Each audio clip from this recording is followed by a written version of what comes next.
Oke, bismillah. Assalamualaikum warahmatullahi wabarakatuh.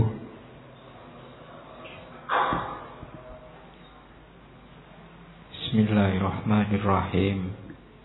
Alhamdulillahirabbil alamin. Wa bihi nasta'inu ala umurid dunya waddin. Allahumma shalli wa sallim wa barik ala habibina wa syafi'ina Sayyidina wa maulana Muhammadin wa ala alihi wa ashabihi wa man tabi'ahum bi ihsanin ila yaumiddin. Bismillah. Mari kita lanjutkan ngaji kita malam hari ini di sesi yang ke-100 sekian.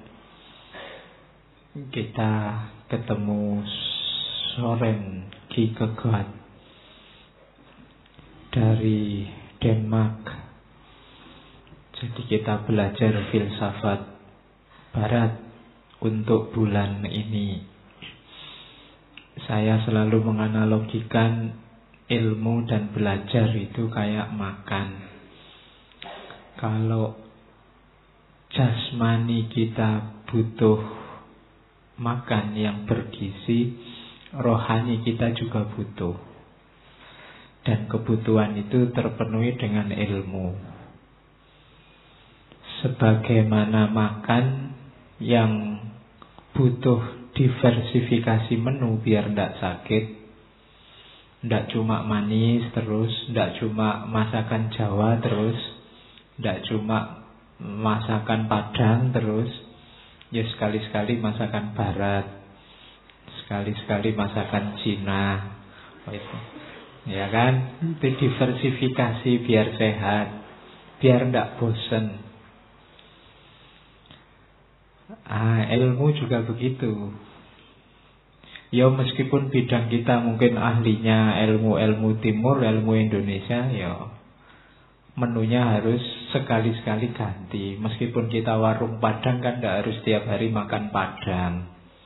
Ya sekali-sekali beli lotek, sekali-sekali beli gudeg, sekali-sekali makan spaghetti. Jadi itu ilmu analoginya kayak makan, kebutuhan rohani kita. Dan seperti sering saya bilang, karena rohani kita itu kan tidak ada harganya kalau tidak ada ilmunya. Urutannya kan dari awal, jasmani kita ini tidak ada harganya kalau tidak ada ruhnya, karena dia jadi mayat. Cuma rohani kita tidak ada harganya kalau tidak ada ilmunya. Ilmu itu yang bikin rohani berharga, dan ilmu itu tidak ada harganya kalau tidak ada amalnya. Amal tidak ada harganya kalau tidak ada ikhlasnya.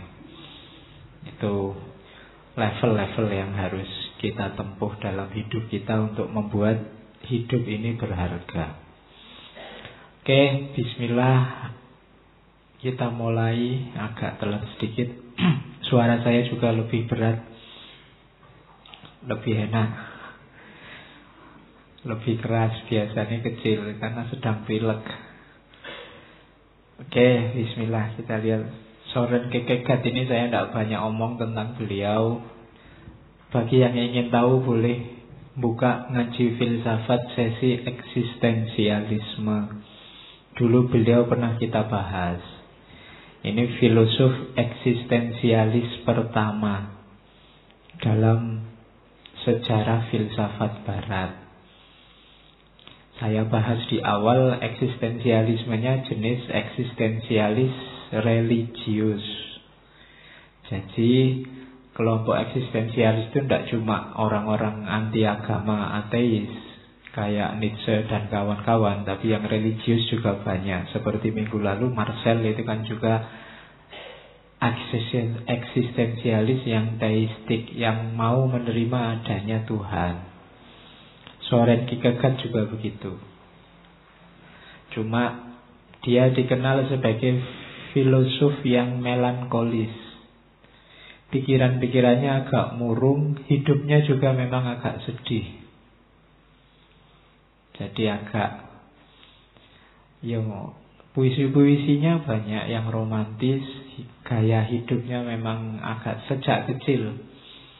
Jadi sebenarnya anaknya orang soleh, cuma bapaknya ini merasa banyak dosanya. Dan bapaknya meramalkan bahwa anak-anaknya nanti meninggalnya masih muda semua. Katanya bapaknya, dosaku besar,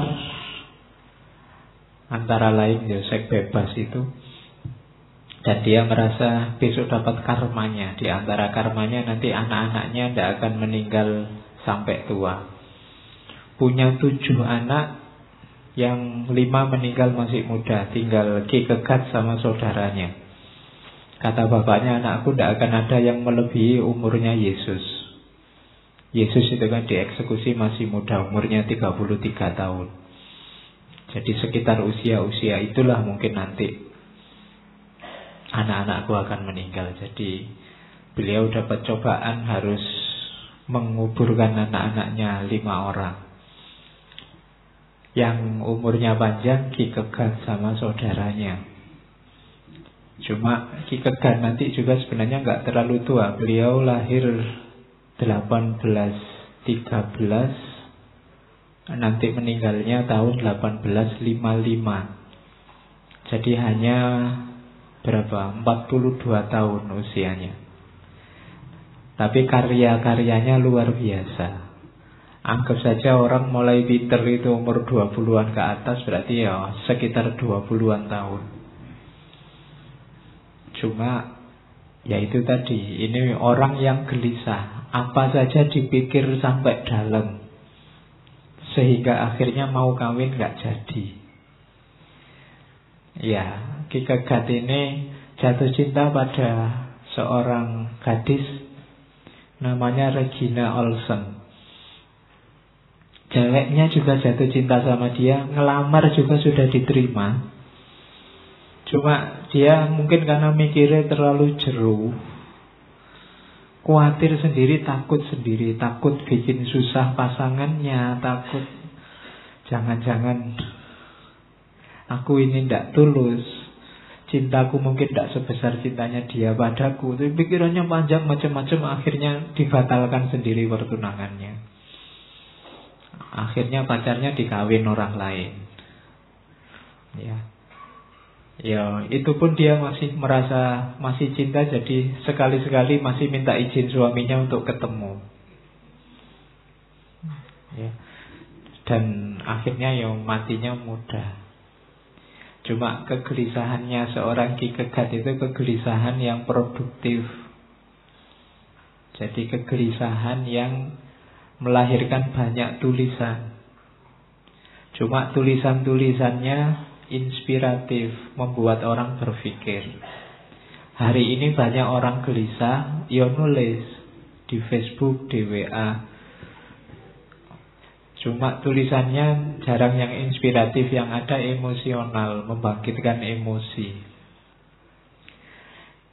Kayak lagi Kegat sekarang medianya gampang, tapi tulisan yang produktif, yang menginspirasi orang jadi lebih baik. Dan itu yang dilakukan oleh Ki Kegat. Wajahnya memang agak ganteng, karena ya orang Eropa kan. Apalagi meninggalnya masih muda. Jadi belum ada foto tuanya, adanya foto mudanya, masih cakep.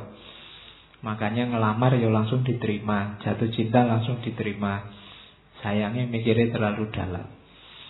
Makanya kalian besok kalau nikah itu tidak usah dipikir jeru-jeru lah. Hadisnya kan begitu, urusan pernikahan pokoknya sudah dilamar ya sudah sama-sama senangnya kerjaan mapan jalan gitu. Tidak usah mikir besok apa bisa aku membahagiakan, besok suwi nggak jadi mesti. Jadi ya biarlah Ki Kegat jadi pelajaran. Ya buktinya terus dia galau sampai tua.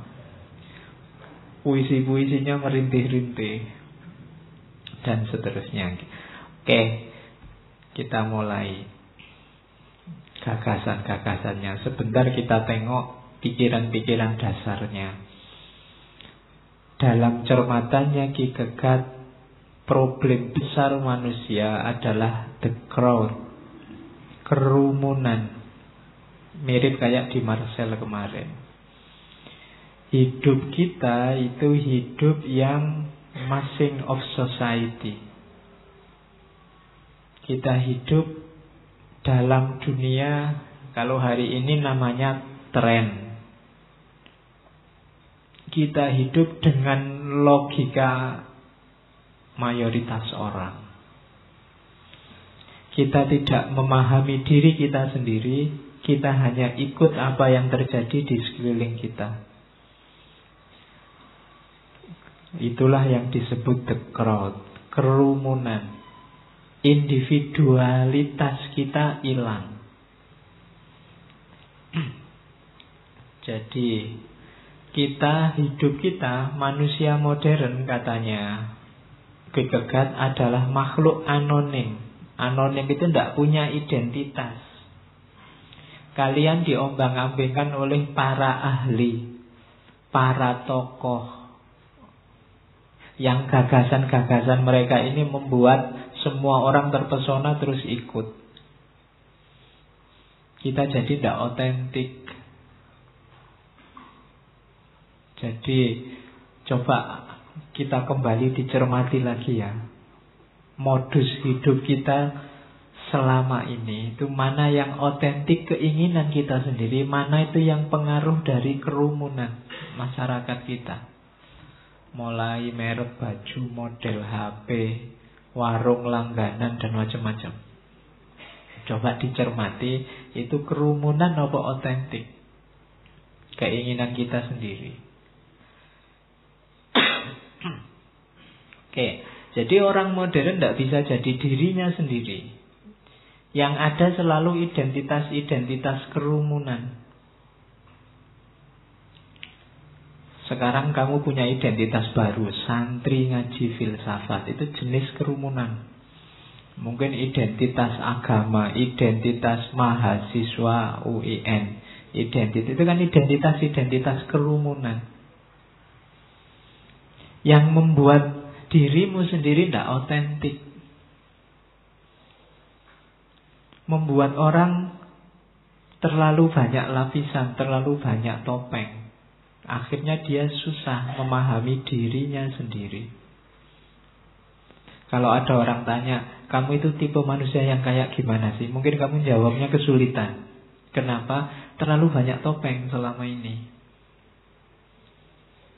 Terlalu banyak institusi, terlalu banyak lembaga.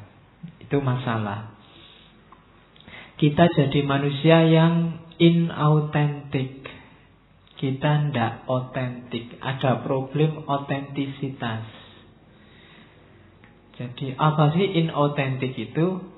Yaitu segala yang muncul ketika karakter dan kebutuhan individu diabaikan, diingkari, dikaburkan, diletakkan di bawah institusi-institusi. Kadang-kadang kita mau melakukan itu, tapi institusi tempat kita bernaung menyuruh kita begitu. Terpaksa. Itu menunjukkan bahwa kita tidak otentik. Kalau otentik, ya apa mau kita. Kata hati nurani kita itu otentik. Tapi sebagian besar kita selama ini tidak otentik. Jangan-jangan ngaji malam ini mungkin ya sebagian banyak yang datang hanya karena tren. Gaya lu filsafat ya. Ngerti filsafat itu lumayan. Mungkin bisa begitu. Kita tidak otentik. Padahal kamu kesini tiap malam Kemis tuh ya pusing, tidak karu-karuan iki karepe opo ngaji itu. Tidak paham-paham sejak kemarin. Jadi bukan jiwamu. Mungkin jiwamu bukan itu. Mungkin di ilmu yang lain, bukan di filsafat. Tapi karena trennya sekarang filsafat, ya ikut tren filsafat. Trennya sekarang idolanya Ustadz A, semuanya ke Ustadz A. Selalu begitu. Problem kerumunan yang membuat kita tidak otentik. Bahkan dalam hal agama, yang dilihat oleh Ki Gegat situasi beragama di Denmark itu adalah fenomena religious formalism and ritualism. Orang beragama yang fokusnya pada formalitas ritualnya. Kita sibuk melihat orang jamaah ke masjid apa enggak, puasaku dihormati orang lain apa enggak, sudah umroh berapa kali, sudah haji berapa kali, zakatnya dibayar cocok sama hitungan apa enggak. Formalitas ini bikin kita sibuk luar biasa, padahal aturannya sudah jelas. Terus agama juga ikut tren, sehingga agama jadi populer. Agama tidak lagi penghayatan, pendalaman kita ketika berdekatan dengan Tuhan, tapi dia jadi populer. Yang lain gimana, gimana. Yang lain begitu, ikut begitu. Jadi populer. Jadi kehilangan kedalamannya.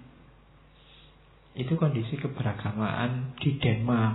Kalau di Indonesia kan enggak beda maksudnya. Oke. Jadi kalau ngomong agama, yang terbayang ritual-ritualnya. Ide kita tentang agama itu ya ritus-ritusnya. Jadi agama jadi kayak tren. Kayak situasi hari ini ketika apa-apa ya suara terbanyak, ikut orang banyak. Ustadz yang sedang populer siapa? Acara agama yang hari ini digemari apa, dan seterusnya. Jadi agama masuk ke ranah populer. Ada kan inovasi-inovasi baru di ranah ritual kan ada. Misalnya program sholat tahajud berjamaah, program sholat subuh bersama. Itu kan sekarang banyak. Jadi populer. Dan orang kemudian parameter menilainya juga itu. Kalau ikut sholat subuh berjamaah berarti sekarang sudah mulai soleh, sudah mulai tobat. Kalau ada artis sudah kemarin tidak pakai jilbab, sekarang pakai jilbab, alhamdulillah sudah mulai. Kita mikirnya formalisme itu. Dan itu kondisi di Denmark zaman itu.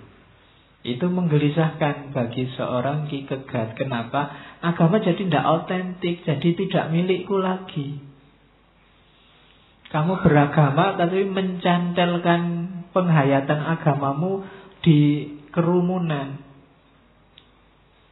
Kamu merasa tenang kalau sudah sama kayak yang lain. Dan ini agama terus kehilangan kedalamannya. Akhirnya orang jamaah itu kehilangan penghayatannya. Mungkin nilai ritualnya lebih tinggi daripada pendalaman keagamaannya. Jadi jamaah mungkin mirip orang upacara bendera. Sama kayak sholatmu, kayak olahraga ketika kehilangan kedalamannya.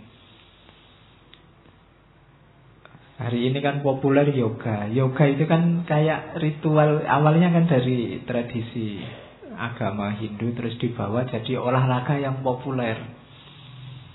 Dan kita kemana-mana kan mempamerkan sholat itu meningkatkan kesehatan, membuat kita selalu begitu. Jangan-jangan kita ngambil yoga, nanti orang agama lain ngambil, ayo kita sholat biar sehat. Jangan-jangan nanti ada yang semacam itu. Jadi popularitas, tren, kehilangan kedalaman. Logika agama juga ternyata logika kerumunan. Bukan lagi logika yang otentik, penghayatan. Jadi agama hilang kedalamannya. Itu jadi kondisi manusia yang terjebak oleh kerumunan, sehingga dia kehilangan otentisitas, bahkan termasuk ke ranah agama. Jangan salah, Kierkegaard itu agak benci sama institusi namanya gereja, tapi dia sangat cinta dengan agama Kristen. Dia sangat religius meskipun dia tidak suka institusi agamanya. Ya sama kayak dia cinta sekali sama tunangannya, tapi kebalikannya disuruh ngawini tidak mau. Dia sebenarnya sakit-sakitan sejak muda, tapi produktivitasnya luar biasa. Itu kan agak paradok. Harusnya orang sakit itu kan istirahat, nyari nyaman, tapi dia tidak. Karya-karyanya luar biasa. Itu paradok-paradoknya seorang Kierkegaard. Oke. Oleh karena itu Kierkegaard menyarankan otentiklah, eksislah. Eksis itu bukan majang fotomu di Instagram terus yang nge-like banyak. Sekarang kan begitu trennya. Jadi eksistensi itu apa? Ketika kamu menemukan akumu yang otentik. Identitasmu bukan lagi identitas kerumunan, bukan lagi reduksi pada ekonomi, pada afiliasi kelompokmu, pada masyarakat di mana kamu bernaung. Mentang-mentang Jogja, terus Jogja itu kalau ngomong lembut loh. Kamu kok kasar sih? Terus kamu mati-matian belajar ngomong lembut. Jadinya tidak otentik, jadinya kaku. Jadi tidak, jadilah otentik. Identitasmu kan banyak sebenarnya, topengmu kan juga banyak, organisasimu kamu sadar apa enggak juga banyak. Diam-diam kamu kan mengafiliasikan diri dengan organisasi A, kelompok B, aliran C, dan seterusnya. Dan itu topeng-topeng yang sering membuatmu tidak otentik. Kadang-kadang kamu terlanjur mengafiliasikan diri di kelompok A, ada jeleknya di kelompok A, kamu terpaksa harus menganggap jelek itu tetap baik.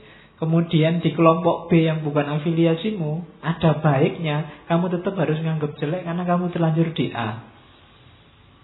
Jebakan-jebakan ini membuatmu tidak otentik. Kelompok ini kasar, ini suka ngamuan, tapi kadang-kadang juga baik, suka bakti sosial. Itu kan kalau kamu tidak terjebak di kelompoknya, kamu bisa, oh bagian bakti sosialnya saya suka, tapi bagian kerasnya saya tidak suka. Itu bisa. Tapi karena kamu terjebak di kelompok, di klasifikasi, akhirnya kamu, ya karena saya alirannya A, itu kelompok B, saya tidak. Itu menunjukkan kita tidak otentik, tidak bebas milih sesuai versi diri kita sendiri. Padahal mau kita, saya tidak cocok ketika grupku ngomong kayak gini. Tapi kalau saya lawan, wong saya anggotanya, akhirnya kita tidak otentik. Maka eksislah, jadilah otentik. Kalau memang tidak suka kopi, ya tidak usah ngambil kopi. Tidak mentang-mentang semua ngambil kopi. Kalau sukanya teh, ya ambillah teh. Kan begitu. Mentang-mentang ada yang bilang, masa cowok kok ngambilnya teh, cowok itu ya kopi misalnya. Terus kamu, wah, ya kan? Lo yang mengatributkan cowok harus kopi itu siapa? Kalau kamu nggak suka kopi, ya jangan kopi. Kalau sukanya teh, ya teh. Masa cowok kok nggak ngerokok? Ngerokok dong. Itu kan kamu nambah-nambah sendiri. Yang suka rokok ya suka, oh yang nggak suka aja. Eksislah jadi dirimu sendiri. Jangan pakai logika kerumunan. Cirinya eksis itu apa? Eksis itu berarti hidup kita tidak mekanis, tidak otomatis, tapi sadar, personal, subjektif. Jadi hidup versiku, bukan versimu atau versi kita. Selalu hidup versiku. Kita hidup itu sekali loh. Masa hidup sekali aja harus tidak jadi diri kita sendiri. Itu yang digelisahkan oleh Kierkegaard. Jadi eksistensi itu thatness, bukan whatness. Kalau whatness itu esensi.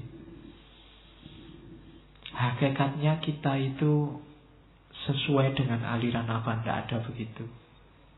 Kamu bentuk sendiri.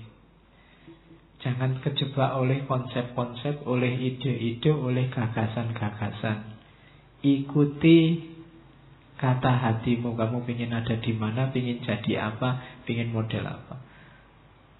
Yang bikin kamu hari ini ruwet luar biasa itu topeng-topengmu tadi, lapisan-lapisan hidupmu tadi. Oke, jadi hiduplah secara eksis, secara otentik, jadi dirimu sendiri. Jangan terjebak oleh kerumunan, kelompok, lembaga, paguyuban, grup apapun itu, termasuk grup WA, grup Facebook. Jangan terjebak di situ. Ya, kalau ingin keluar grup, keluar aja. Kalau ingin tetap di situ aja. Mau komen, komen aja. Nggak komen, ya nggak usah komen. Santai aja. Kalau ngomong ya apa adanya, nggak usah dibuat-buat. Nggak usah biar kelihatan soleh. Nanti tiap subuh ngirim WA, tahajud, mesti gitu. Nah, ya kan? Otentik aja. Ya kalau memang ingin ngirim, kebetulan kamu tahajud, ya ngirim aja. Tapi jangan mekanis. Mekanis itu selalu begitu. Orang yang mekanis itu menunjukkan hidupnya tidak reflektif. Hidup yang reflektif itu pasti ada perkembangan, tidak statis. Oke, jadi rumusnya eksistensi itu. Ada kalimat bagus tentang eksistensi. Karena orang yang eksis adalah orang yang bahagia. The unhappy person is one who has his ideal, the content of his life, the fullness of his consciousness, the essence of his being, in some manner outside of himself. Orang yang tidak bahagia itu orang yang punya ideal-ideal, orang yang hidupnya penuh, hidupnya itu serba tercukupi, kesadarannya penuh, esensinya ada, tapi dia terpaksa hidup tidak jadi dirinya sendiri. Kamu punya konsep-konsep, punya mimpi-mimpi tentang hidup yang baik, dan kamu mampu untuk menjalankan itu, tapi kamu terpaksa tidak bisa. Kenapa? Karena kerumunan. Pasti kamu tidak bahagia. Jadi siapapun hari ini yang merasa tidak bahagia, coba ditelusuri. Bagian mana hidupmu yang tidak bisa kamu ekspresikan? Biasanya ada di situ kuncinya. Galau, sumpek.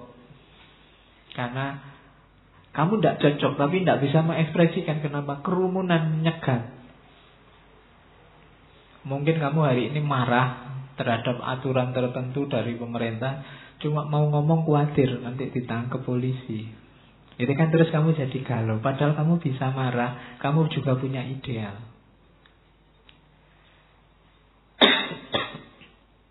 Oke, jadi pesannya pertama Ki Kegat, jadilah dirimu sendiri. Kalau dalam agama ya kan kita sendirian nanti yang menanggung semua akibat perbuatan kita. Jadi pertanggungjawaban itu individual. Maka lakukan juga secara individual. Besok di akhirat kamu tidak bisa alasan, loh saya kan dulu cuma ikut-ikutan. Tidak bisa. Kamu tanggung jawab sendiri. Loh saya dulu kan cuma ikut kiai itu, cuma ikut ustadz itu, salamun dewe ikut. Jadi orang ikut-ikutan itu di dunia galau, di akhirat sumpek. Kamu terjebak kerumunan, tidak bisa eksis, besok kamu harus tanggung jawab terhadap perilakumu. Jadi jadilah otentik, dirimu sendiri, maunya apa. Hidupkan sendiri mimpi-mimpimu. Kalau tidak punya mimpi, tidur. Ya nanti kan mimpi. Oke. Terus, nah, ada 3 level eksis. Level paling rendah itu eksis di level estetik. Eksis di level estetik itu nyari seneng, materi, memuaskan hasrat. Pingin makan, pingin minum, pingin istri cantik, pingin kerjaan mapan, pingin, itu level estetik. Pingin rumah bagus, pingin mobil paling update, pingin HP terbaru, dan seterusnya. Hasrat-hasrat duniawi untuk hari ini, zaman now. Ya, sifatnya limited, terbatas. Ini kayak teorinya Surya Mentaram itu kan. Seneng yang duniawi, material itu terbatas. Enaknya minuman itu di gelas paling awal. Gelas kedua sudah tidak terlalu enak lagi. Gelas ketiga lebih tidak enak lagi. Gelas keempat kamu bisa muntah.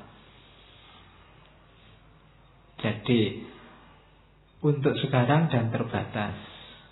Biasanya tidak mikir jauh. Haus ya minum gitu aja kan. Lapar ya makan gitu aja. Jadi melakukannya untuk memenuhi hasrat. Penyakitnya bosan, kecewa, putus asa. Hasrat estetik, hasrat duniawi itu biasanya membuahkan lama-lama buahnya 3. Bosan, kecewa, dan putus asa. Kalau dinikmati terus, dilakukan terus, hasilnya bosan. Kalau berhasil, diulang lagi, berhasil, diulang lagi, lama-lama bosan. Kalau tidak berhasil, kecewa. Kalau kecewa terus-terusan, hasilnya putus asa. Jadi hasrat yang level estetik ini, kalau tidak bosan, ya kecewa, ya putus asa pada akhirnya. Tapi harus dipenuhi, karena ini kebutuhan dasar. Ya paling tidak kita butuh ini meskipun tidak untuk jangka panjang. Hanya untuk level sekarang. Oke.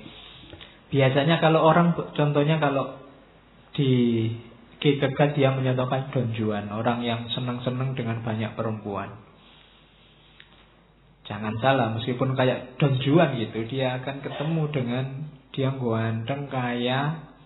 Akhirnya perempuan siapapun yang didekati pasti mau. Ya kebalikannya kadain lah, gampang-gampangan yang ngono.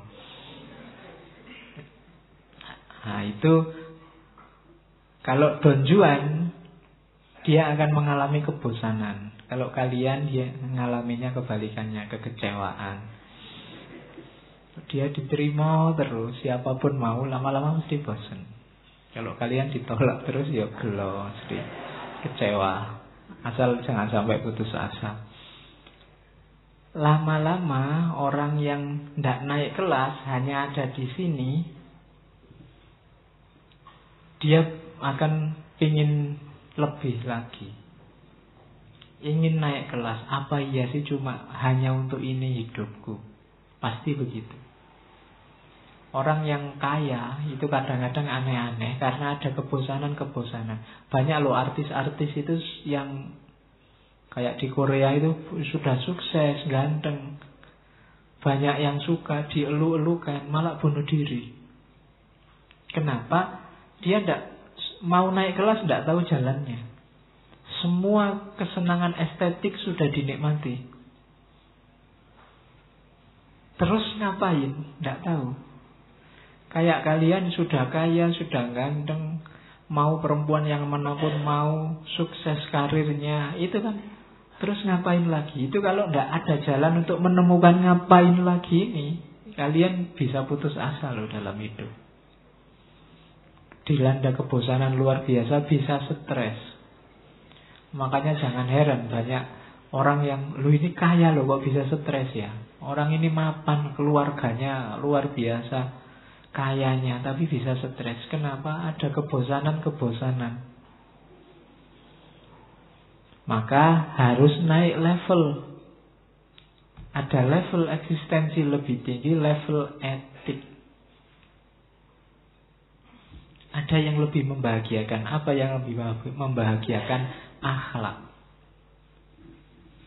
Hidup penuh komitmen dan hidup secara bertanggung jawab. Yang menjalani kehidupan akhlak. Tokohnya contohnya Sokrates. mengorbankan kesenangan hasrat yang estetik tadi demi kebaikan dirinya dan kebaikan orang lain. Ini bahagianya lebih tinggi. Kalian kaya, hidupmu cukup untuk segalanya, itu seneng. Lebih seneng lagi kalau kalian bisa membuat orang kaya atau membuat orang cukup. Membuat orang kaya itu levelnya akhlak. Kalian nyaman, itu hasrat. Tapi kalian bisa naik kelas dengan membuat nyaman orang lain. Ini hidup di level etis. Kalian gembira, itu level estetik, akhlak. Tapi kalian bisa naik kelas satu step lagi dengan menggembirakan orang lain. Itu level etik. Jadi eksis di level estetik itu kayak yang kalian lakukan selama ini di Facebook, di WA, di Instagram. Banyak yang suka, banyak yang muji. Makan siangnya menunya luar biasa di foto, terus semuanya nge-like kan. Itu kan berarti kalian hidupmu cukup lah secara estetik. Tapi kalau kalian mau, bukan cuma makan siangmu yang kamu foto, tapi membantu orang lain untuk bisa juga makan siang selevel kamu. Nah itu etik, ya neraktir kancane lah. Jadi kalau ada yang bosen di level estetik, makan siang sendiri, naik ke level etik, traktirlah yang lain. Itu levelnya etik, membantu orang lain, menggembirakan orang lain, membahagiakan orang lain. Ya istilahnya pahlawan tragis. Contohnya Sokrates. Jadi Sokrates itu kan hidupnya mencerdaskan orang, membahagiakan orang, meskipun dia berakhir tragis. Tapi ini hidup yang dianggap lebih berharga. Nilainya lebih tinggi daripada yang tadi level pertama. Hanya sekedar kaya, ini membuat orang kaya. Hanya sekedar senang, ini membuat orang senang. Itu bagi Kierkegaard level hidup yang lebih tinggi. Cuma jangan salah, di level etik juga ada kelemahannya. Kelemahannya di mana? Kita manusia tidak menguasai hidup kita sendiri. Jadi kita mungkin ingin bantu orang, menggembirakan orang, tapi ternyata orangnya tidak gembira-gembira. Sumpah kita sudah nyari dagelan macam-macam, dia tidak ketawa-ketawa. Itu kan sumpah. Ternyata kita tidak menguasai diri kita sendiri, tidak menguasai niat kita sendiri. Mau kita bantu orang lain, tapi yang dibantu kok kelihatannya cuek, tidak terima kasih sama sekali. Atau dia kok jadinya tidak terbantu, ini tetap aja miskin. Padahal sudah keluar banyak. Saya ada teman yang kaya, suka membantu orang. Orang-orang di desanya dibeliin sapi, dimodali untuk usaha apa, gagal terus semua. Jadi tidak ada yang sukses. Tapi dia tidak putus asa, ingin bantu terus. Itu menunjukkan bahwa ada kekecewaan-kekecewaannya meskipun eksis di level etik. Ada kegagalan-kegagalannya apa? Ternyata kita tidak menguasai hidup kita sendiri 100%. Maka harus naik kelas. Naik kelasnya di mana? Naikkan ke level eksistensi yang paling tinggi, yaitu level religius. Makanya eksistensialismenya disebut eksistensialisme religius. Jadi cara paling gampang untuk menanggulangi kekecewaan-kekecewaan etis tadi adalah sandarkan semuanya pada Tuhan. Jadi kembalikan semuanya kepada Tuhan. Jadi kalau bahasa agamanya ini level ikhlas. Kamu gembirakanlah orang lain, bantulah orang lain, tapi tidak usah pakai pamrih-pamrih etis tadi. Biar orang lain gembira, biar orang lain, tidak usah. Lakukan itu semua dalam koridor ketuhanan.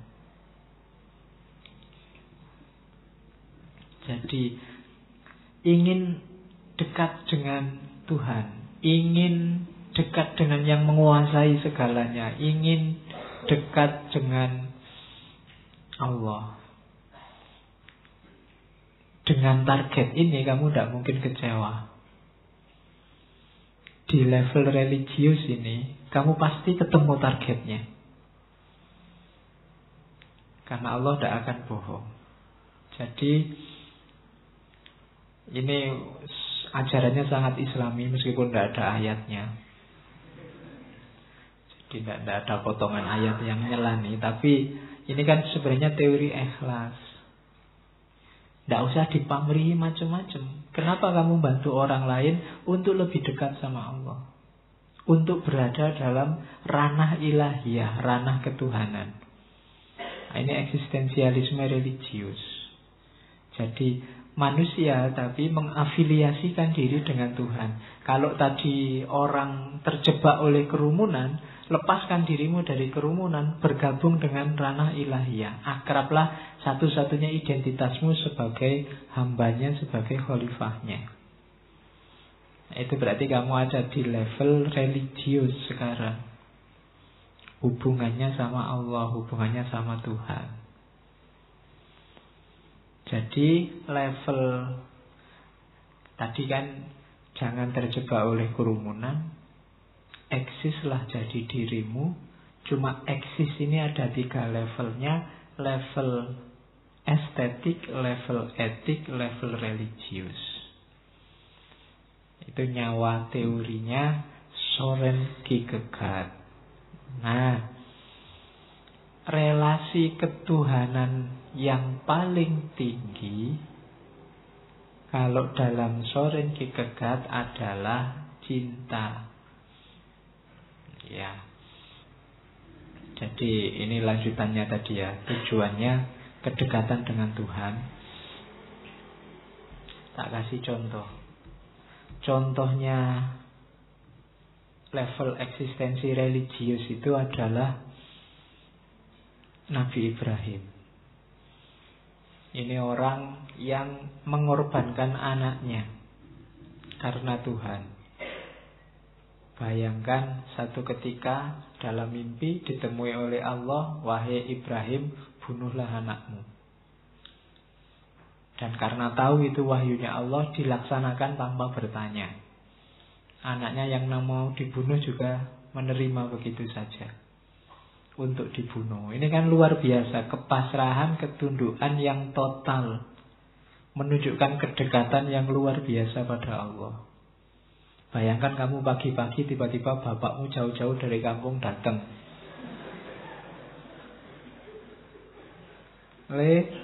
Bapak entuk wangsit. Iya, arep nyembelih awakmu, itu kamu ndak bapak-bapakan gitu, mesti kamu bisa begitu. Tapi Nabi Ibrahim tidak. Cirinya apa level eksistensi religius itu? Infinite resignation, kepasrahan yang total. Jadi semuanya diserahkan pada Allah. Apa yang menurut Allah membuat Allah ridho, itu yang dijalankan. Menyerah secara total kepada Tuhan. Ciri pertama itu. Ciri kedua, orang semacam ini, dia hidupnya selalu ringan dan gembira. Night of faith is delighted. Orang-orang semacam ini tidak ada susahnya. Makanya Al-Quran secara spesifik menyebut ciri walinya Allah itu la khaufun alaihim walahum yahzanun. Dia selalu gembira, selalu nyaman hidupnya. Orang yang total memasrahkan hidupnya dalam kendali Allah, dia delighted. Dia selalu gembira. Jadi kalau ada orang kok tidak gampang galau, tidak gampang supeng, tidak gampang susah, selalu gembira, kemungkinan dia dekat sama Allah. Yang ketiga, tidak cerewet.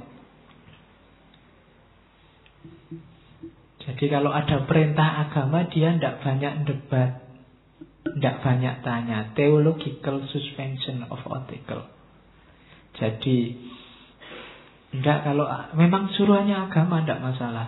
Tidak usah ditawar-tawar, Pak kenapa sih puasa itu kok dari subuh sampai maghrib. Tidak efektif, tidak. Untuk pekerjaan tidak produktif itu Pak. Dibalik saja maghrib sampai subuh. Itu kan, itu cerewet namanya. Masih nawar-nawar. Pak kok dipotong zakat Pak, saya itu kan kebutuhannya banyak, ini masih harus nyelengi juga buat masa depan, itu cerewet. Tidak, kalau itu memang perintahnya Allah dan jelas dan pasti, tidak pakai ditawar. Itu cirinya orang yang eksis di level religius. Jadi pasrah total, gembira, hidupnya selalu penuh kebahagiaan, kegembiraan, dan yang ketiga tidak cerewet, tidak suka nawar-nawar. Nah itu cirinya. Jadi masuklah ke level ketiga ini.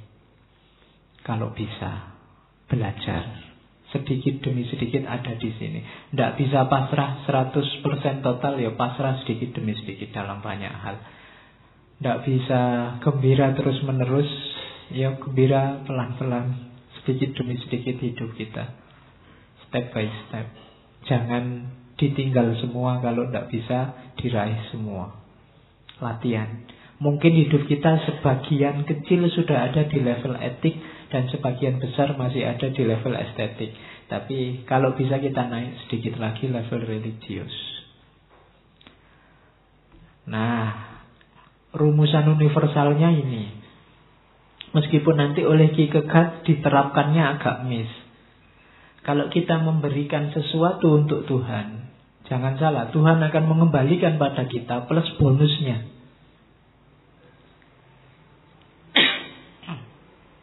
Kalau kita ikhlas lillahi ta'ala, Allah akan mengembalikan lagi pada kita, sekaligus bonusnya yang jauh lebih menyenangkan. Ini rumusannya katanya Ki Kegat.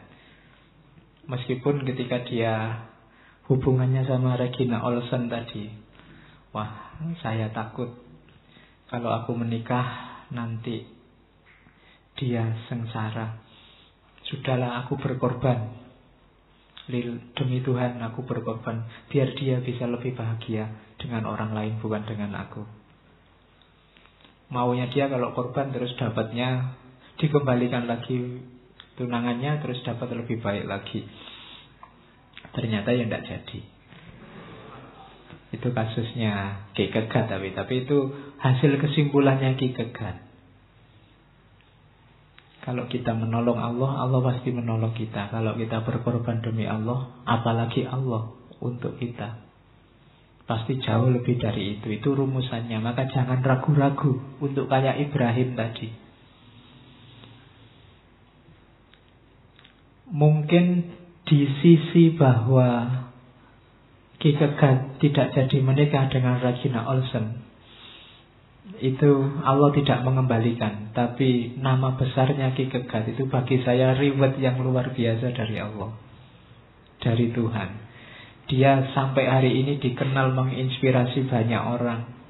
Ilmunya masih dikaji sampai berabad-abad. Itu menunjukkan bahwa Allah mengembalikan berkali lipat dari itu, kalau ia memang itu pengorbanan demi Tuhan.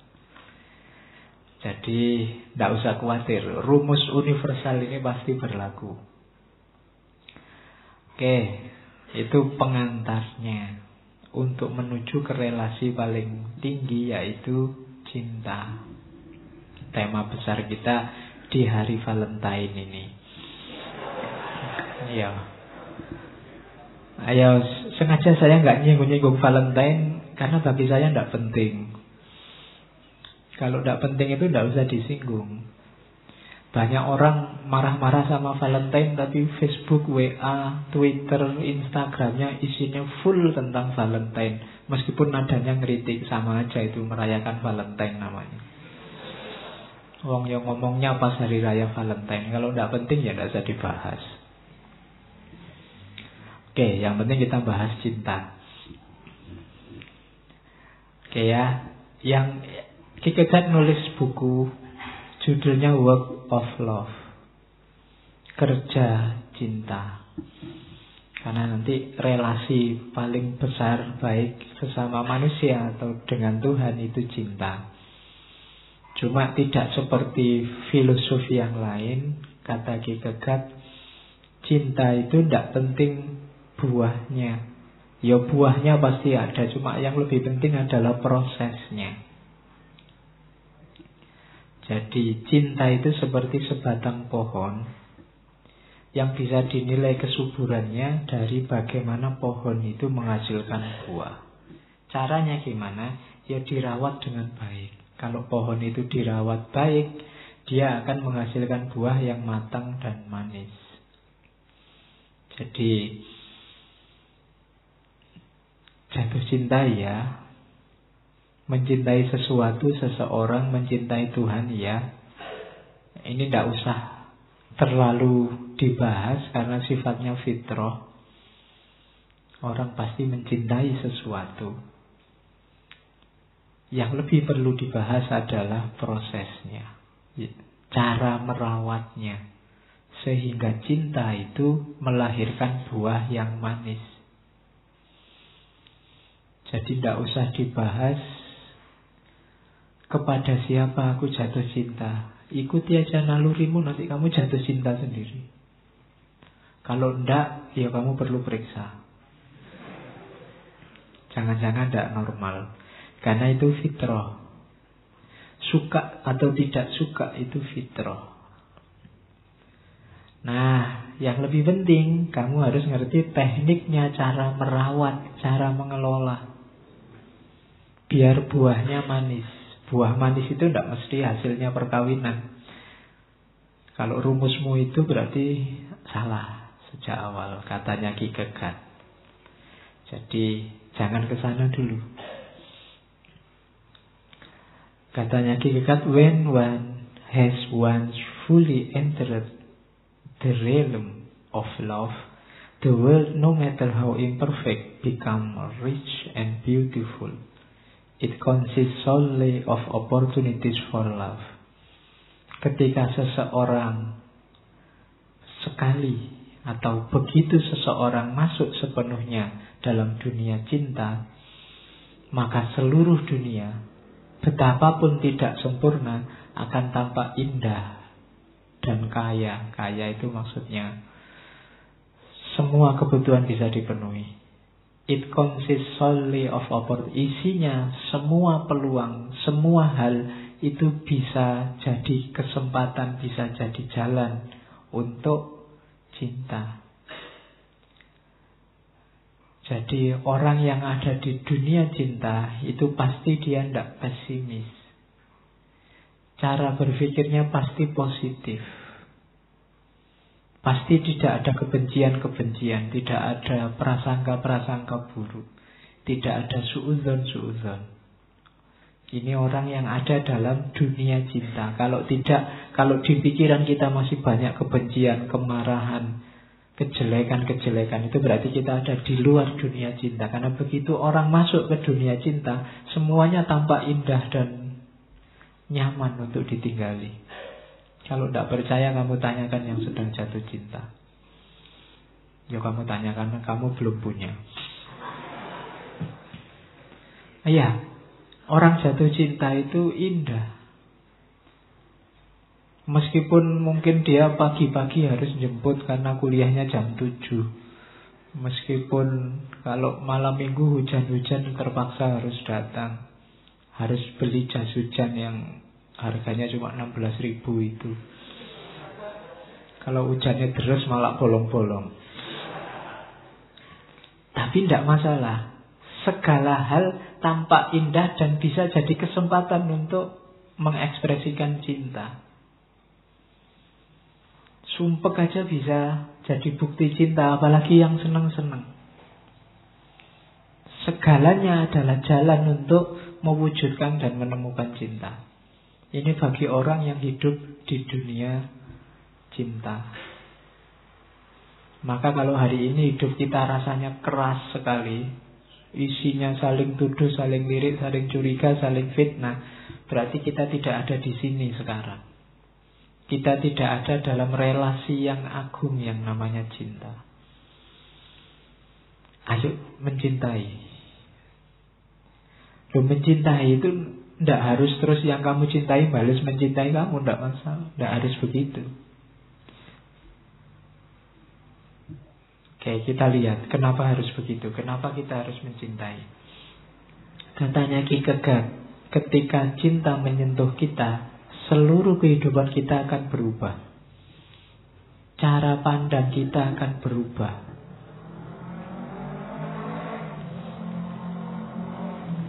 Ada cerita bagus dari India. Ada Resi Agastya yang nanti dalam versi tertentu beliaulah nanti yang ketika hijrah ke Indonesia dikenal sebagai Semar. Itu awalnya pendeta yang keras sekali karena dia memegangi fikih kalau bahasa Islamnya. Cuma nanti ada beberapa tragedi dalam kehidupannya, termasuk ketika dia jatuh cinta dengan anak sahabatnya sendiri,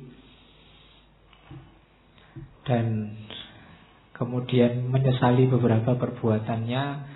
Kemudian dia pergi dari negerinya karena rasa sesalnya itu antara lain. Terus dia katanya ceritanya termasuk datang ke Indonesia. Di sini dikenal sebagai Semar. Nah, itu salah satu contoh bagaimana ketika cinta menyentuh seseorang, hidupnya berubah.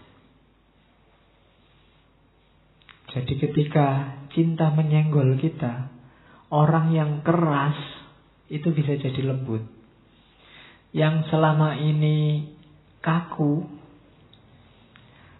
kalau nulis makalah aja copy paste, sekarang bisa bikin puisi.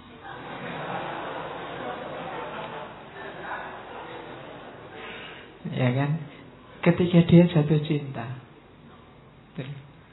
Kemarin nontonnya film laga, film action, sekarang nontonnya sinetron. Kenapa? Cinta bisa mengubah orang. Cinta pada apapun. Nah, katanya Ki Kegak juga di poin yang kedua ini, saya potong-potong di beberapa paragraf panjang. Manusia terlahir ke dunia ini untuk memberi dan menerima cinta. Tanpa pengalaman cinta, hidup menjadi hampa. Ini hanya bisa dirasakan oleh yang alami, yang tidak mengalami belum. Itu menunjukkan bahwa hidupmu hampa tapi kamu tidak terasa. Baru setelah kamu jatuh cinta kamu ngerti, ternyata ada yang sangat indah, ada yang lebih indah dalam hidup ini yang selama ini belum kamu tahu. Dan kita diturunkan ke muka bumi itu sebenarnya untuk memberi dan menerima. Apa yang diberi dan diterimakan cinta. Itu maunya Allah sebenarnya. Yang ketiga, tidak ada ruginya orang mencintai. Pasti untung. Meskipun ditolak, meskipun gak ditanggapi, meskipun dicueki, meskipun kamu dapat sakit, pasti untung cinta itu. Dalam cinta kamu belajar banyak. Pelajaran paling berharga dari cinta adalah mengalahkan egomu sendiri. Tidak gampang mengalahkan ego itu. Mengalahkan aku itu tidak gampang. Tapi orang yang jatuh cinta bisa belajar teori yang luar biasa untuk mengalahkan ego. Cintailah yang kamu benci, itu nanti ego yang selama ini ingin mengalahkan itu otomatis hilang. Kayak orang tua sama anaknya, itu kan tidak pernah berpikir dirinya sendiri, tapi yang dipikir selalu apa keinginan, apa maunya putra-putrinya. Itulah cinta. Kalau hubungan manusia semuanya semacam ini, ya dunia damai. Maka sentuhlah semua orang dengan cinta. Biar apa? Biar tidak ada yang rugi. Cinta membuat hidup lebih hidup. Cinta merupakan karakter paling luhur dari manusia. Saya tidak perlu penjelasan, kalian sudah ngerti sendiri. Dan cintalah yang memanusiakan manusia.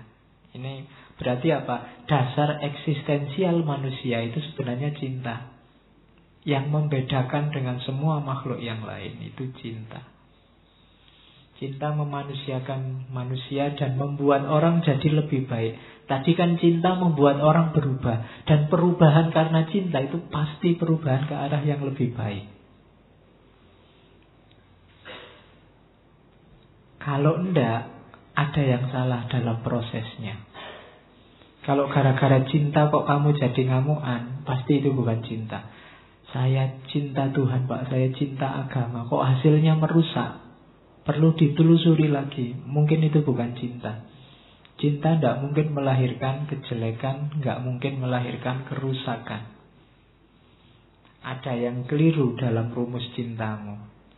Dan cinta memberikan sense of purpose. Cinta membuat hidup lebih bermakna, membuat orang punya tujuan. Sekarang orang punya makna hidupnya, ada tujuannya. Kemarin mekanis saja, tapi begitu orang jatuh cinta, ada tujuannya apa yang dicintai. Jadi hidupnya tidak hampa. Kenapa tidak hampa? Sekarang hidupnya punya makna. Maknanya di mana? Yang dicintai. Jadi, terus katanya Ki Kegat, kalau ada yang bilang bahwa dirinya manusia itu mengandung unsur ketuhanan, kalau dalam Islam wa nafakha fihi min ruhi, yang dimasukkan unsur ketuhanan dalam diri manusia itu cinta. Cinta yang sejati. Bukan sekedar suka, ingin memiliki atau ingin menguasai, tapi benar-benar cinta. Itulah yang ditiupkan oleh Allah, unsur ilahi yang ada dalam diri kita. Nah, itu katanya Soren Kierkegaard. Jadi ini rumus pertama cinta. Cinta itu sangat manusiawi dan sangat ilahi. Cinta itu kemanusiaan dan sekaligus ketuhanan. Cinta itu karakter manusia yang paling dasar sekaligus karakter ketuhanan dalam diri manusia.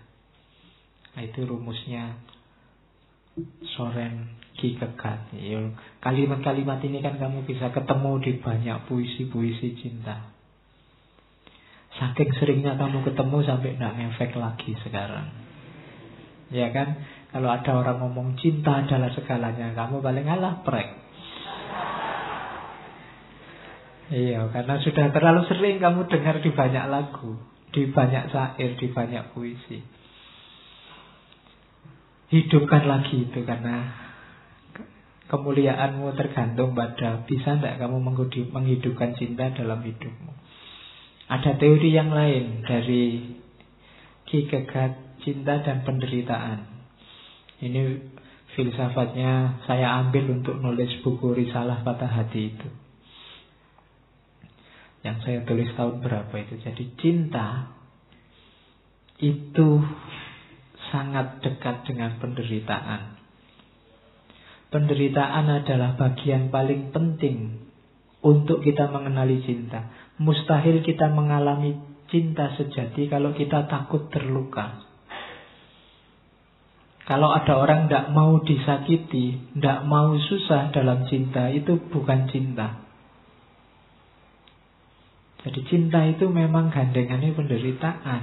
Ya kayak tadi loh, tidak menderita gimana kamu biasanya bangunnya jam 8, sekarang jam 7 harus sudah jemput kuliah. Itu kan penderitaan.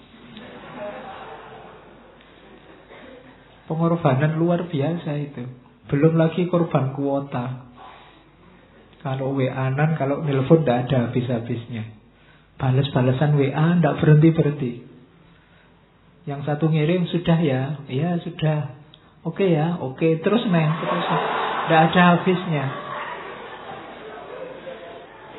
Iya. Miss you too, miss you juga, miss you too. Bolak-balik tidak bantai. Iya. Jadi kalau ngomong sampai berjam-jam, sampai HP-nya sampai harus ke dekat colokan, jadi dekat colokan gitu, tidak selesai-selesai. Loh itu bukan pengorbanan, itu penderitaan loh, luar biasa. Kalau yang tidak mau susah, tidak, bukan cinta. Cinta gandengannya penderitaan. True love harus dialami dengan penuh rasa pahit, sakit. Ya sakit yang sejati apa? Karena kamu harus membunuh egomu. Jatah makan tinggal sedikit, harus neraktir. Lah itu kan korban. Tapi kamu kan seneng korbannya. Hakikatnya kan pahit itu. Tapi karena kamu tahu, ya kan pahit itu neraktir itu. Duit tinggal segini-gininya harus neraktir. Tapi kalau itu cinta sejati, sakitku tidak masalah. Kenapa? Karena aku sudah bisa mengalahkan egoku sendiri. Justru kesusahan demi kesusahan itu membuat cinta semakin erat, semakin rekat. Dan cinta jadi agung karena pengorbanan-pengorbanan ini. Coba dilihat kisah cinta besar itu kan, hasilnya rata-rata ya tragis. Laila Majnun, Romeo Juliet, itu kan tragis. Coba hasilnya happy ending itu kamu sudah lupa ceritanya. Kayak film India, apa film Mano itu kan tidak terlalu monumental. Dia monumental ketika kelihatan besar, kelihatan mewah, ketika ada pengorbanan besar. Jadi cinta dekat dengan penderitaan. Ya kayak katanya Patkai itu loh, di Sun Gokong itu kan, begitulah cinta, deritanya tiada akhir. Tapi Patkai itu ngerti begitu kan, tetap dia bolak-balik jatuh cinta lagi, jatuh cinta lagi. Karena memang cinta itu membahagiakan meskipun berat. Ya yang ngalami mesti ngerti nanti bagaimana beratnya energi dari yang namanya cinta. Jadi cinta dekat dengan penderitaan. Oke, kita lanjutkan di work of love. Hati-hati. Kalau tadi kan ilustrasinya cinta romantik. Nah, cinta romantik tidak terlalu disukai dekat. Sebenarnya cinta yang sejati itu cinta sesama. Diawali dari dia ngeritik zaman pencerahan. Dari kritiknya di awal tadi. Ada problem cinta hari ini, yaitu egoisme manusia. Manusia modern itu sangat egois. Apa-apa ukurannya dirinya sendiri. Bahkan tadi cinta yang luhur dengan segala pengorbanannya dirumuskan sendiri oleh manusia modern berdasarkan akalnya, sehingga cinta kelihatan remeh. Jadinya roman-roman yang agak picisan itu. Jadi dia mengkritik orang yang terlalu menekankan pada rasio. Termasuk dalam agama. Ada banyak hal yang tidak bisa dijangkau oleh rasio, termasuk keimanan, penghayatan individual, termasuk penghayatan manusia dalam cinta. Jadi bahkan agama itu kan ada pertandingan konsep ketuhanan. Setiap kepala merumuskan Tuhannya sendiri. Itu kalau itu kalimat paling awal, paganisme. Kita punya berhala sendiri-sendiri.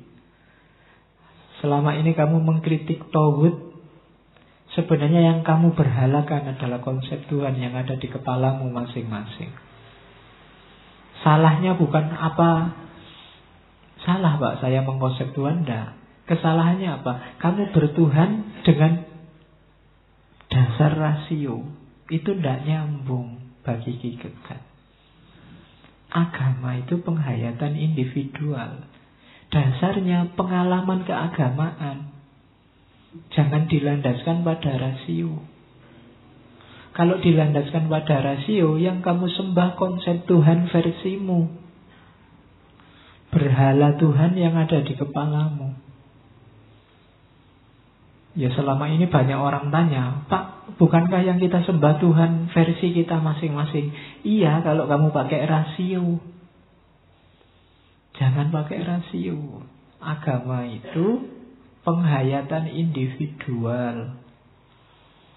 Pakailah rasa, alami langsung kedekatan dengan Tuhan, bukan difikirkan.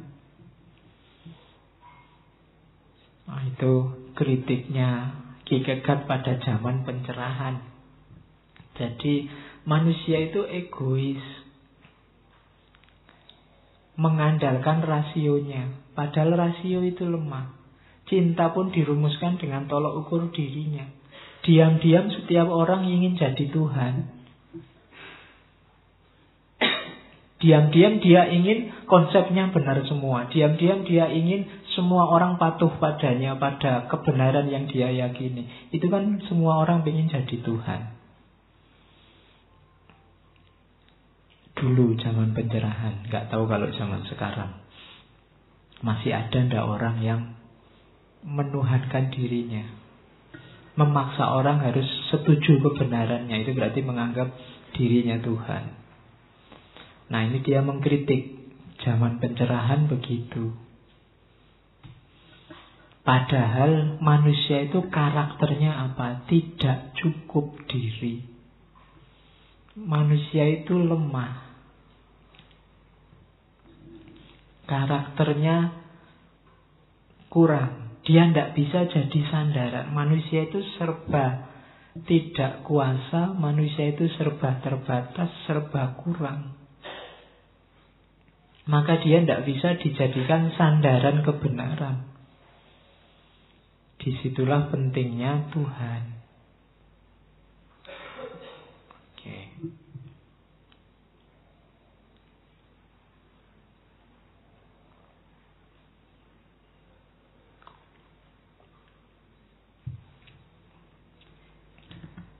Jadi kebenaran jangan disandarkan pada manusia, sandarkan pada Tuhan.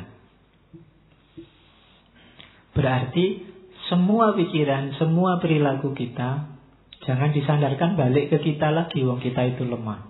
Sandarkan pada Tuhan. Cirinya apa? Lah terus mana yang cocok dan bisa disandarkan pada Tuhan itu? Cirinya perbuatan, cirinya pikiran yang bersandar pada Tuhan itu perbuatan yang jenisnya cinta. Karena Tuhan sama dengan Maha Cinta. Ukuran kebenaran, tadi kan kebenaran harus didasarkan Tuhan. Parameternya apa? Cinta. Kalau itu sudah cinta, pasti benar dan pasti baik. Jadi tidak ada yang lebih benar, yang lebih baik selain Tuhan. Dan parameter indikatornya itu cinta. Cinta yang, kalau bahasanya Kierkegaard, cinta yang memberikan pipi kiri saat pipi kanan ditampar, versi Kristiani. Atau versi Islam, cinta yang mendoakan musuh. Kayak Nabi Muhammad waktu dilempari di Taif oleh masyarakat Taif, itu kan ekspresi cinta yang dikeluarkan, bukan ekspresi balas dendam. Meskipun kalau Nabi mau bisa saat itu juga dilululantakkan, tapi Nabi malah berdoa, Allahumma hdi qaumi fa innahum la ya'lamun. Ya Allah, kasih hidayah mereka, karena mereka ini orang yang tidak ngerti.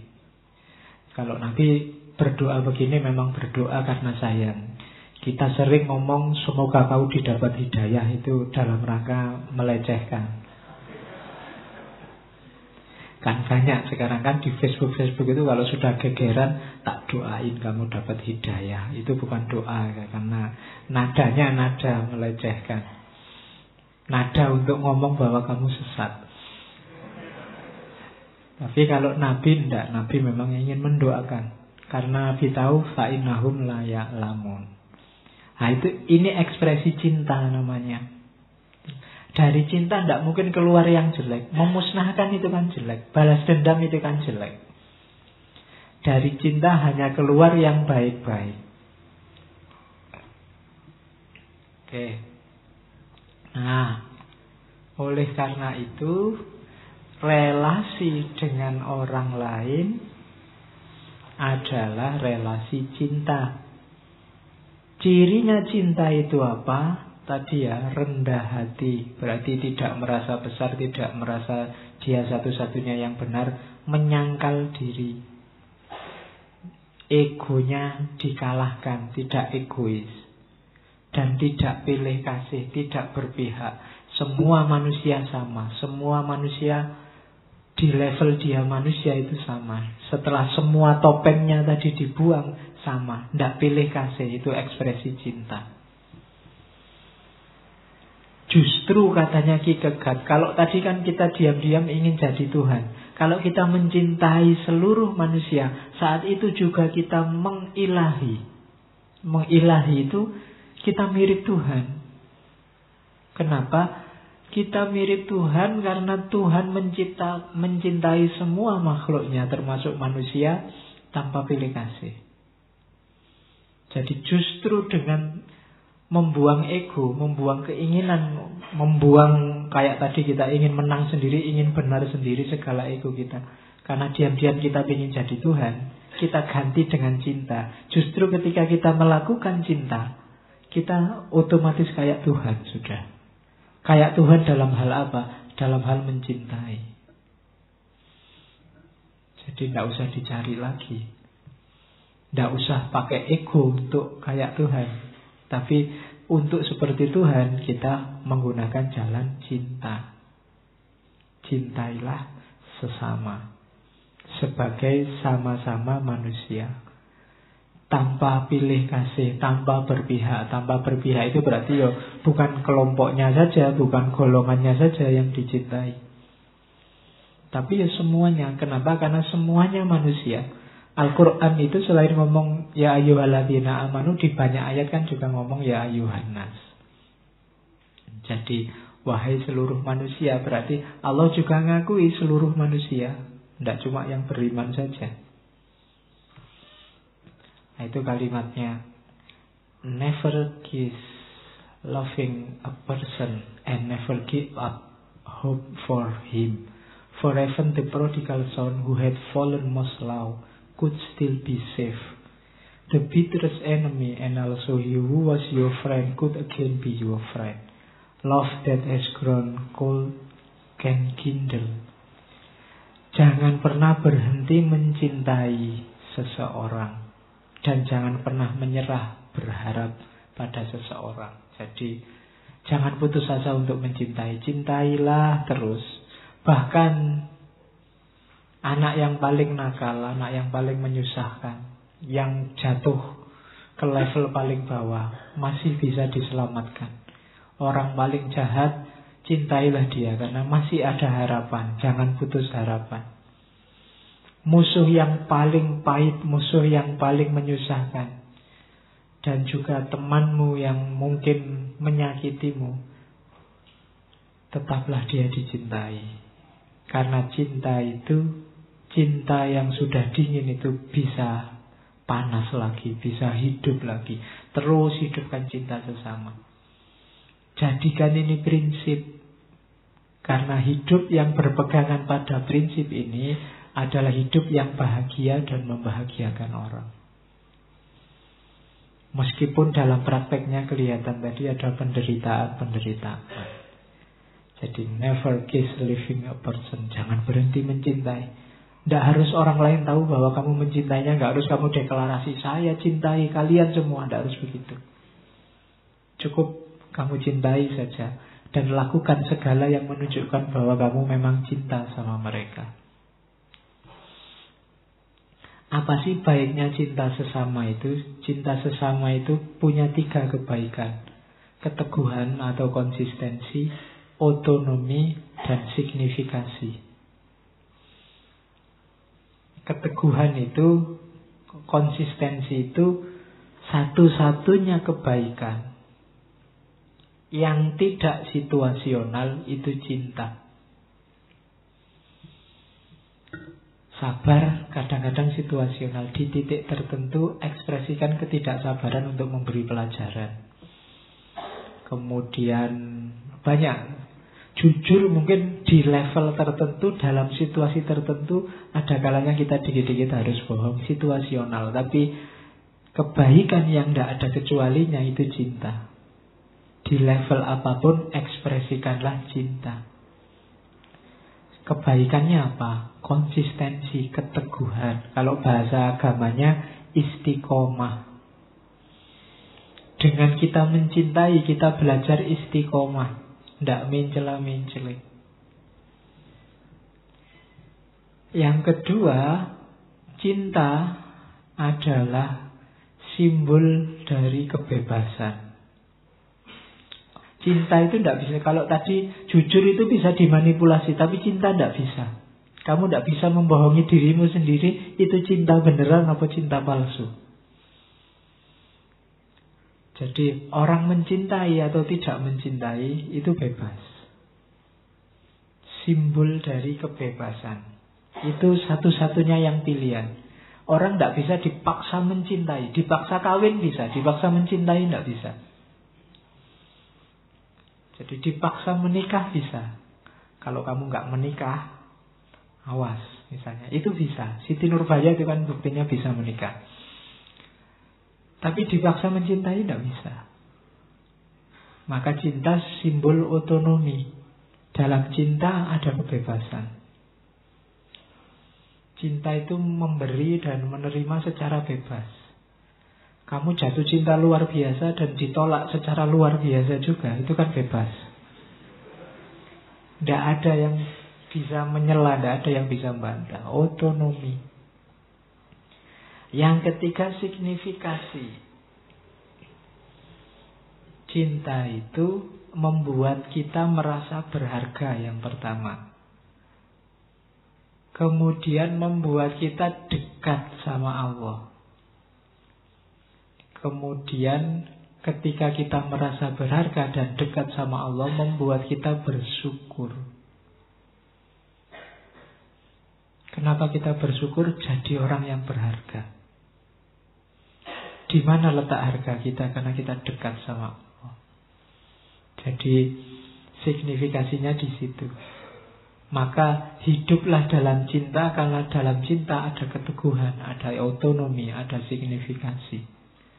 Cinta membuat kita jadi manusia yang penuh, berkarakter ketuhanan, manusia yang bebas, dan manusia yang berharga. Di luar ini, relasinya perlu dipertanyakan. Karena relasi yang paling agung itu relasi cinta. Love is the expression of the one who loves, not of those one who is loved. Jadi cinta itu ekspresi dari orang yang mencintai, bukan yang dicintai. Maksudnya sibuklah mencintai. Tidak usah berpikir apakah kamu dicintai balik apa enggak. Those who think they can love only the people they prefer do not love at all. Yang masih pilih-pilih cintanya, ada yang dicintai, ada yang dibenci, sebenarnya belum mencinta. Love discover truth about individual that others cannot see. Nanti cinta akan mengungkap siapa dirimu sebenarnya. Kebenaran-kebenaran tentang dirimu yang selama ini tidak kelihatan.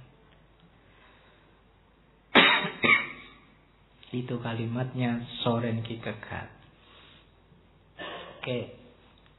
Ini di Work of Love disebut 10 pokok otentisitas diri dalam cinta. Inilah nanti rumusnya cinta eksistensial, cinta yang eksis.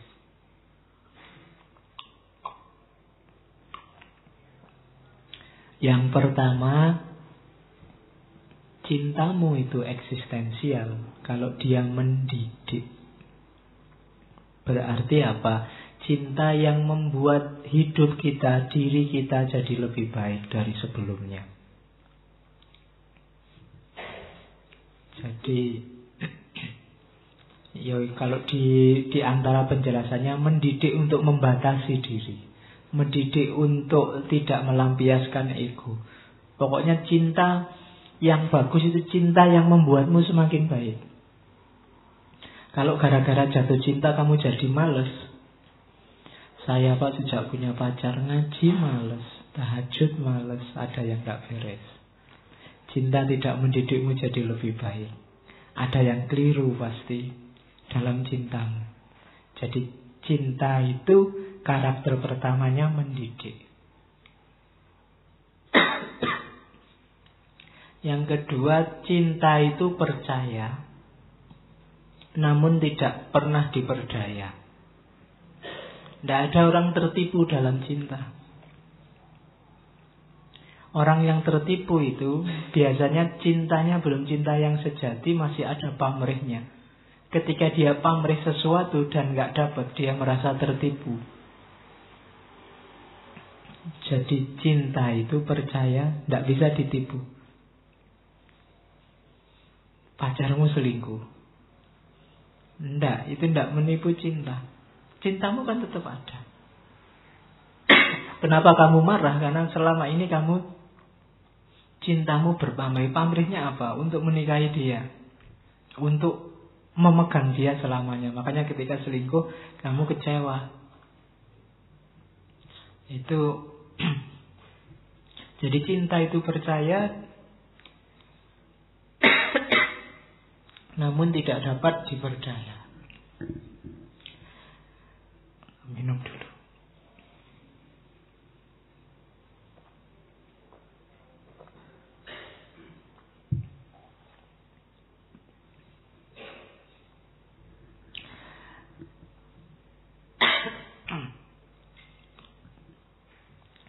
Yang ketiga, cinta itu penuh harapan. Batuk ini.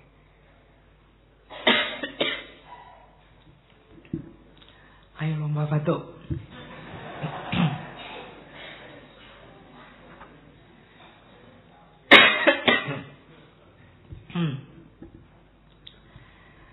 Tidak perlu saya jelaskan bahwa orang yang penuh cinta itu hidupnya penuh harapan. Orang yang hidupnya penuh cinta tidak akan putus asa. Meskipun yang dicintai tidak seperti yang dia harapkan, tapi dia tetap penuh harapan. Kenapa? Karena yang dia cita-citakan hanya cinta saja sudah cukup. Kayak puisinya Khalil Gibran. Karena cinta telah cukup untuk cinta. Tidak butuh yang lain. Sudah mencintai itu sudah bersyukur luar biasa. Apalagi cintanya sejati. Penderitaan itu temannya cinta. Yang keempat, cinta yang sejati membunuh ego. Mencari bukan kepentingannya sendiri. Yang kelima, cinta sejati tidak cerewet dengan hal-hal kecil. Tidak cengeng. Mengabaikan pelanggaran-pelanggaran kecil. Kan banyak cinta yang cengeng. Cinta yang cengeng itu cinta yang syaratnya banyak. Ada hambatan sedikit, cintanya berkurang, cintanya mundur, menyerah dan seterusnya. Itu cinta yang cengeng. Cinta yang sejati tidak cengeng. Cinta yang sejati abadi, menetap. Tidak bisa hilang. Meskipun sudah gonta-ganti berapa kali, masih ada di sini. Itu cinta yang sejati. Dia at home sudah. Cinta yang sejati murah hati, selalu ingin memberi. Kayak kasih ibu kepada beta itu. Selalu memberi, tak harap kembali. Itulah cinta. Jadi murah hati. Terus cinta yang sejati rekonsiliasi terus. Tidak ingin rame, tidak ingin gegeran. Rekonsiliasi terjadi kalau kita saling memahami terus.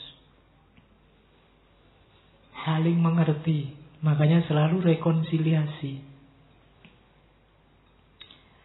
Jadi kalau punya pacar kok gegeran terus, itu pasti belum sejati. Masih diwarnai oleh pamrih-pamrih sehingga ada kecewa-kecewa terus dilampiaskan dengan gegeran.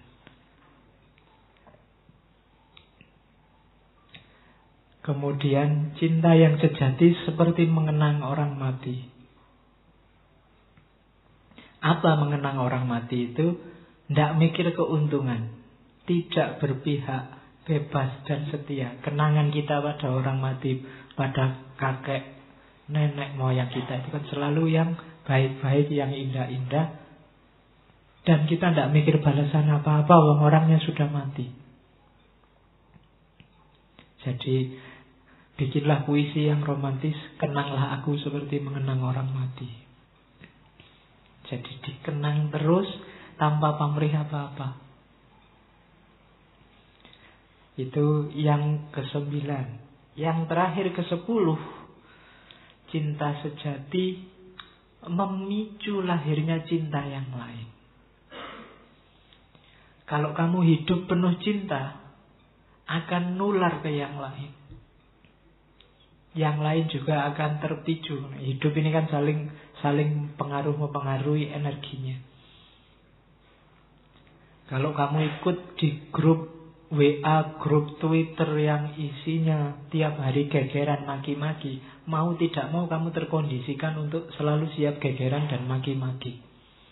Tapi kalau satu grup sama yang isinya indah-indah penuh cinta, ya kamu akan ke sana. Maka cinta yang sejati itu antara akan kelihatan dengan nulari ke yang lain. Bikin orang lain iri, ingin kayak gitu juga. Itu namanya cinta yang sejati memicu tindakan cinta yang lain. Tidak usah kamu tagih-tagih orang membalas cintamu. Kalau cintamu sejati biasanya melahirkan cinta yang sama. Nah itu 10 pokok otentisitas diri dalam cinta. Ini 10 commandment-nya cinta. Versi Soren Kierkegaard. Ini kritiknya Kierkegaard pada cinta romantik. Cinta romantik itu pasti bersyarat. Ya bahasa lainnya kritiknya Kierkegaard pada pacaran. Pacaran itu cinta yang tumbuh berdasarkan produksi khayalan-khayalan dengan pembenaran utilitarian. Ya, maksudnya cinta yang berpamrih. Utilitarian itu kan nyari keuntungan. Menurut laki-laki, perempuan adalah objek berdasarkan hasrat seksual mereka. Menurut perempuan, laki-laki itu pelengkap untuk pendamping hidup dan pelanjut keturunan. Masih ada. Ini kan fungsi utilitarian. Cinta romantik dilihat hasil akhirnya. Jadian terus kawin apa putus. Ya kan? Pakai etika sebab akibat. Konsekuensi, dilihat konsekuensinya. Cinta romantik itu sebenarnya yang dicintai dirinya sendiri. Kalau kamu bilang, kenapa kamu cinta padaku? Aku ingin melanjutkan keturunan, ingin punya anak darimu. Itu berarti ya fungsinya utilitarian. Nyari untung. Ya kan? Aku ingin punya teman di hari tua. Ya sama aja. Utilitarian. Prosesnya nyari untung.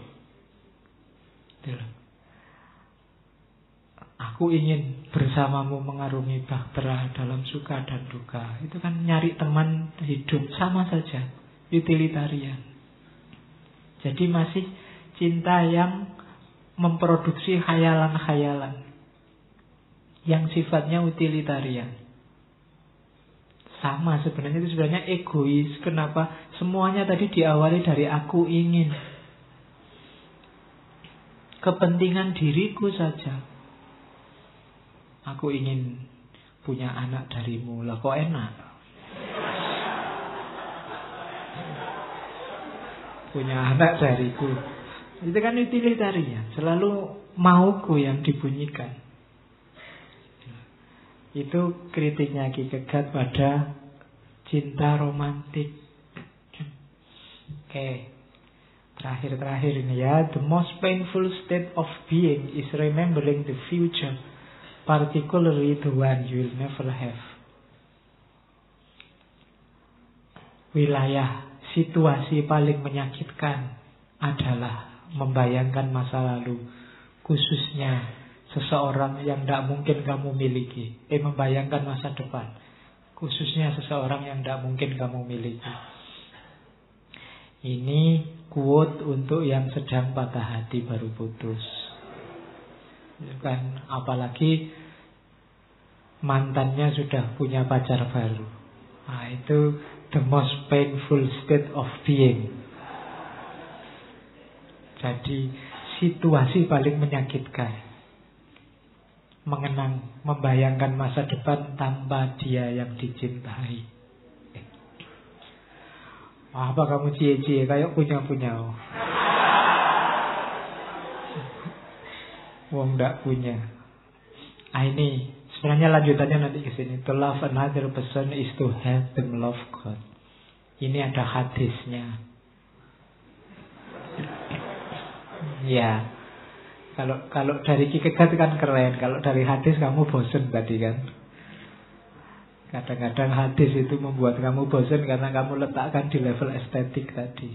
Levelnya masih dangkal. Kalau sudah dalam, tidak ada ayat Allah, tidak ada hadis yang membosankan. Jadi mencintai orang lain itu berarti membantunya untuk mencintai Tuhan. Kenapa? Cinta itu karakter ketuhanan yang luar biasa. Kalau bahasa hadisnya kan, cintailah orang lain karena Allah. Mencintaimu karena Allah. Itu bahasa hadisnya itu. Cuma ini bahasa filsafat eksistensialnya kan. To love another person is to have them love God. Jadi kalau aku mencintaimu bukan berarti aku menomorduakan Allah. Tapi aku mencintaimu dan akhirnya kita berdua jadinya mencintai Allah. Jadi itu rumusnya itu. Oke, terakhir. Ini eksistensial. Kapan-kapan kita perdalam lagi eksistensialismenya Kierkegaard. Life can only be understood backward, but it must be lived forward. Hidup itu dipahami ke belakang. Kita ambil pelajaran-pelajaran, tapi dijalani ke depan. Jadi hidup itu dua dimensi. Kita refleksi ke belakang dan melakukan aksi untuk masa depan. Life can only be understood backward, but it must be lived forward. Ini untuk mahasiswa tafsir. Imagine a lover who has received a letter from his beloved. I assume that God's word is just as precious to you as this letter to the lover. As this letter is to the lover. Bayangkan seorang pecinta yang menerima surat cinta dari kekasihnya. Menurutku, kalam Tuhan, kalimat-kalimat Tuhan, wahyu Tuhan itu sama berharganya seperti surat cinta dari kekasih. Jadi perlakukan Al-Quran itu seperti surat cinta. Surat cinta itu kan kamu sayang-sayang, kalau tidur kamu taruh di bawah bantal. Bolak-balik kamu baca lagi, kamu baca lagi, kamu cermati, kamu ciumi. Kan begitu. Kalau ada yang macam-macam kamu marah. Meskipun grammarnya kacau, meskipun tulisannya jelek, meskipun kadang-kadang tidak jelas maksudnya apa. Kalimatnya juga tidak karu-karuan, ada ih, deh, ya. Kan biasanya gitu surat cinta itu. Tidak apa-apa, tapi kan kamu sayang. Kadang-kadang kamu nggak paham, tapi kamu sayang. Katanya Kierkegaard, kitab suci itu surat cinta dari Tuhan padamu. Perlakukan dia kayak surat cinta. Jadi jangan dimarahi kalau ada orang mencium-cium, menyayang-nyayang, sangat menghargai, mensakralkan. Silakan aja, itu surat cinta. Wong dari pacar aja kamu muliakan segitunya, apalagi dari Tuhan. Kalau zaman saya kecil, Quran itu ditaruh di lantai ini nggak boleh, harus di pangku, harus di dekat. Tempatnya Quran harus lebih tinggi dan seterusnya. Itu ekspresi sayang. Ini surat cinta dari Tuhan loh. Cuma yang ngomong ini Kierkegaard. ya kan? Tapi tidak apa-apa, bagus untuk mahasiswa tafsir. Yang kita butuhkan hari ini, katanya Ki Kegat, ini sudah di luar cinta, tapi katanya Ki Kegat, apa yang dibutuhkan zaman ini bukanlah seorang jenius. Orang jenius sudah cukup banyak hari ini. Dunia tambah ruwet gara-gara orang pintar. Melainkan seorang martir yang untuk mengajar manusia agar menjadi taat hingga mati, ia sendiri akan taat hingga mati. Kita butuh guru-guru yang ikhlas mengajar tanpa pamrih untuk peningkatan kemanusiaan. Demi apa? Apa yang kita butuhkan zaman ini adalah kebangkitan. Kebangkitan manusia. Manusia yang jadi manusia dengan hakikat dirinya yang berkarakter ketuhanan, dengan aktivitasnya yang bercirikan cinta. Untuk menuju ke sini kita butuh guru-guru yang rela jadi martir. Dan tidak gampang, tidak banyak guru-guru yang rela jadi martir, mengorbankan dirinya sampai batuk segala. Oke, enggak, yo belum nyampe ke sana, yo martir itu bukan itu. Oke, kalau tadi patkai ini. Oke, kurang lebihnya mohon maaf. Wallahul muwaffiq, wallahu a'lam bishawab. Wassalamualaikum warahmatullahi wabarakatuh.